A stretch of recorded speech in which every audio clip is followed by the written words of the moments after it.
Hello guys, I am Shraddha from Study Master. आज हम पढ़ेंगे NCERT book English text book Beehive की poem 1 the road not taken. आइए start करते हैं पोएम से। The roads diverged in a yellow woods and sorry I could not travel both. जो poet रहते हैं वो पैदल चल रहे होते हैं। येलो वुड्स का मतलब क्या होता है? फॉरेस्ट में वो पैदल चल रहे होते हैं और वो एक ऐसे पड़ाव में आके खड़े हो जाते हैं जहाँ पे दो रोड जा रही होती हैं, एक सीधे हाथ में और एक उल्टे हाथ में। तो वो कहते हैं and sorry I could not travel both. वो कहते हैं मैं दोनों जगह में ट्रैवल तो कर नहीं सकता, मैं सिर्फ एक ही जगह में ट्रैवल करूँगा। एंड बी वन ट्रैवलर, मैं सिर्फ एक ही जगह पे ट्रैवल करूँगा। क्यों? क्योंकि मैं एक ही इंसान हूँ, दो जगह में एक इंसान नहीं रह सकता, इसलिए वो सिर्फ एक ही जगह पे जाएंगे। And look down one as far as I could, मतलब वो वहाँ पे खड़े होकर जितनी दूर हो सके उतनी दूर देखते हैं।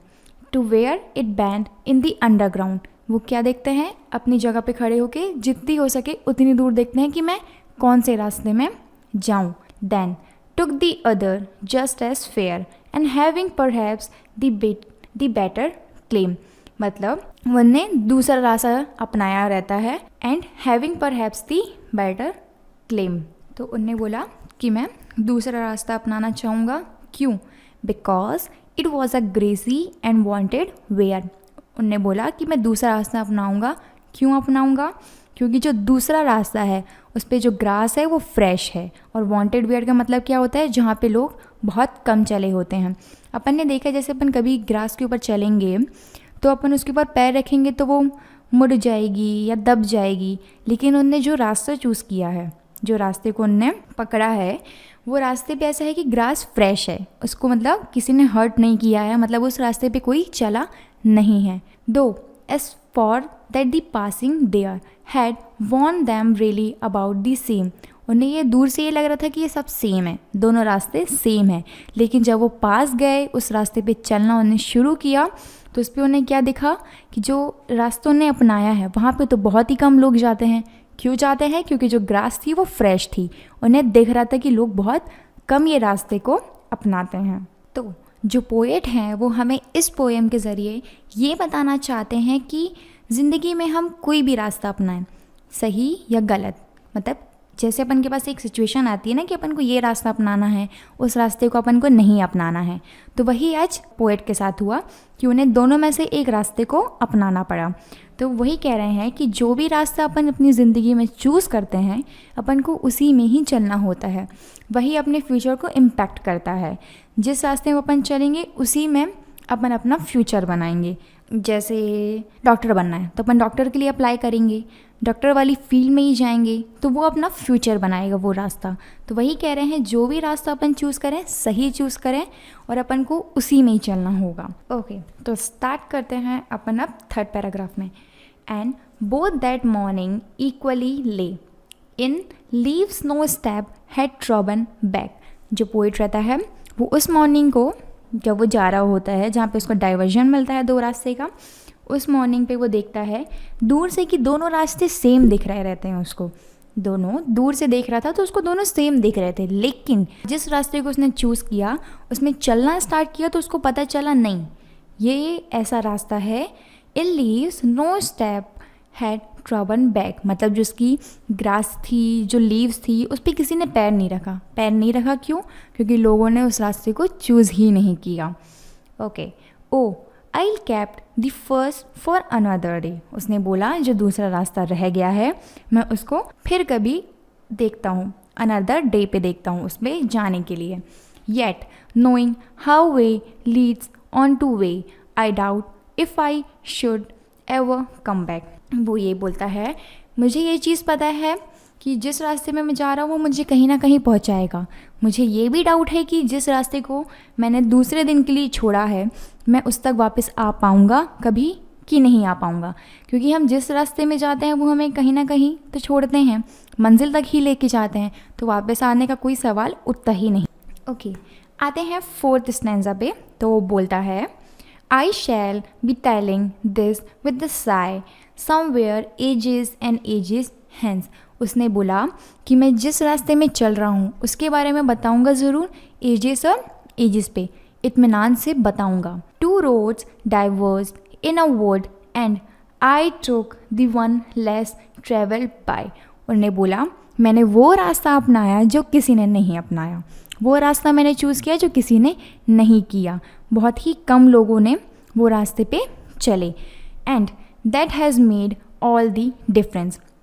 इसका ये मतलब है वो जिस रास्ते में गए वो मतलब आज जहाँ भी हैं वो सिर्फ उस रास्ते के कारण। उस रास्ते के कारण क्यों है? क्योंकि उनने वो रास्ता अपनाया, उस रास्ते पे चले, इसलिए वो जो आज हैं सिर्फ उसी रास्ते के कारण है। तो उन्होंने वही बोला and that has made all the difference, वही रास्ते ने सारा डिफरेंस मेड किया। इसका मतलब ये है वो ये कहना चाहते हैं कि जिस रास्ते को आप अपनाओगे वही चीज़ होगी, जिस टाइप का रास्ता आप अपनाएंगे वही चीज़ होगी, जिस काम के लिए आप वो रास्ते को अपना रहे हैं वो काम होगा। तो वही डिफरेंस पैदा करता है। तो ये स्टोरी लिखी गई थी रॉबर्ट फ्रोस्ट के द्वारा। ओके, तो अब आता है क्वेश्चंस एंड आंसर्स पे। पहला क्वेश्चन है where does the traveller find himself, what problem does he faces.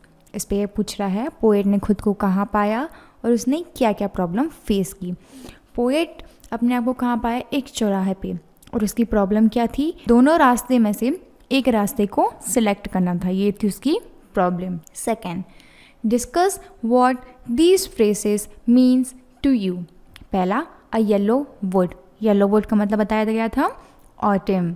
इसका आंसर है a forest at the time of autumn, पतझड़ का वक्त।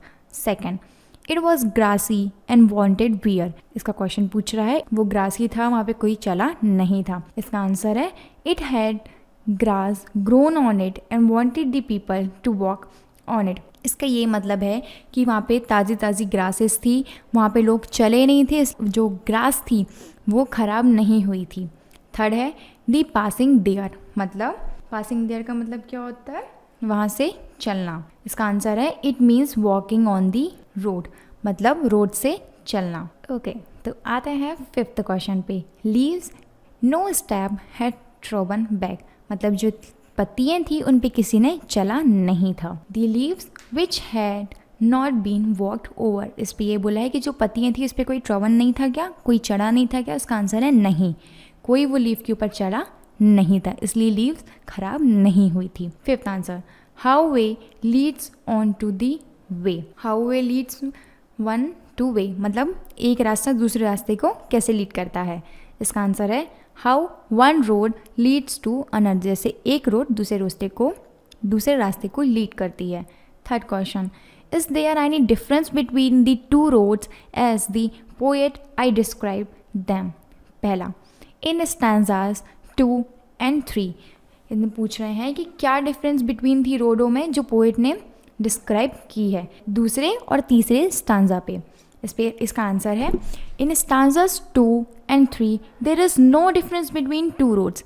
जो इसका सेकेंड और थर्ड स्टैंजा है उस पर वो ये बोल रहे हैं कि कोई डिफरेंस नहीं है रोडों पे, क्योंकि वो दूर से देख रहा था तो उसको दोनों रोड सेम दिख रही थी, कोई डिफरेंस उन दोनों पे नहीं दिख रहा था। आते हैं सेकेंड पे। इन the last 2 lines of the poem, बोल रहा है लास्ट की 2 लाइनों पे क्या बोला गया है पोएम पे।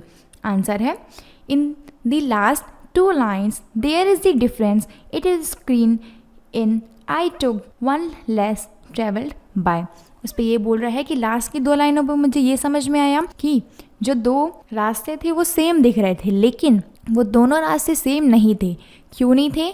एक रास्ते पे लोग बहुत कम चलते थे और दूसरे पे लोग चलते थे। उसे कैसे पता चला ये चीज़ कि किस पे लोग चलते हैं और किस पे लोग नहीं चलते हैं? क्योंकि उसने चल के देखा और जो वहाँ की ग्रासेस थी वो फ्रेश थी, मतलब ट्रबल नहीं थी, लीव्स उसकी ख़राब नहीं हुई थी। अब आते हैं क्वेश्चन नंबर 4 पे। What do you think the last 2 lines of the poem means. इसका ये मतलब है कि आप क्या सोचते हैं कि लास्ट की 2 लाइनें पोएम की क्या बताना चाहती है। इसका आंसर है in the last 2 lines we find the theme of the poem. हमें लास्ट की 2 लाइनों पे जो पोएम का है विषय पता चलता है। These means that the poet choose one kind of career though he wanted to choose the another. इस पे ये है कि जो पोएट रहते हैं उसने एक तरह का करियर चुना, लेकिन वो चाहता था दूसरे उसको चूज़ करना। तो and this had made all the difference in his life. उसने जो उसको करियर चूज़ करना था उसने वो तो किया, लेकिन वो कोई और करियर भी चूज़ करना चाहता था। इसी के कारण उसकी लाइफ पे बहुत सारे डिफरेंसेस आए। He now think that if I had taken the other one, life will be perhaps have been different। इसका ये मतलब है अगर काश मैं उसको चूज़ नहीं करता तो मेरी लाइफ आज बहुत डिफरेंट होती, जो आज है वैसी नहीं होती। अब आते हैं सेकंड क्वेश्चन पे। सेकंड का first, have you ever had to make a difficult choice और do you think you will have choices to make? How will you make the choice, for what reason?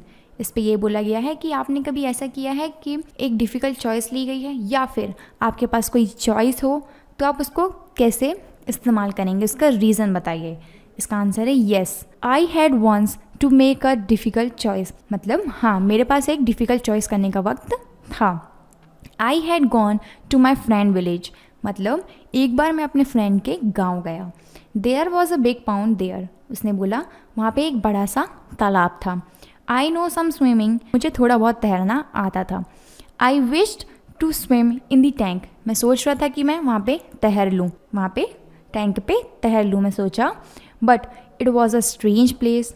लेकिन वो एक नई जगह थी मेरे लिए। Before jumping into the pond I fear that I may drown in it. Jump करने से पहले, कूदने से पहले मैंने ये सोचा, हे भगवान ये तो नई जगह है, अगर मैं इसमें डूब गया तो फिर क्या होगा? There was a choice to jump और नॉट। वहाँ पे मेरे पास चॉइस थी कि मैं कूद भी सकता हूँ और नहीं भी कूद सकता हूँ। After thinking for some time I choose not to take a risk. मैंने काफ़ी सोचने के बाद ये डिसीज़न लिया कि नहीं, मुझे नहीं कूदना है, मुझे रिस्क नहीं लेना है। आते हैं सेकेंड क्वेश्चन पे। After you made a choice do you always think about what might have been और do you accept the reality? जो आप चॉइस कर लेते हैं उसके बाद क्या आप सोचते हैं कि ये हो सकता है, या आप रियलिटी को एक्सेप्ट करते हैं? Yes, I always think about what might have been. मैं हमेशा सोचता हूँ कि क्या हो सकता है।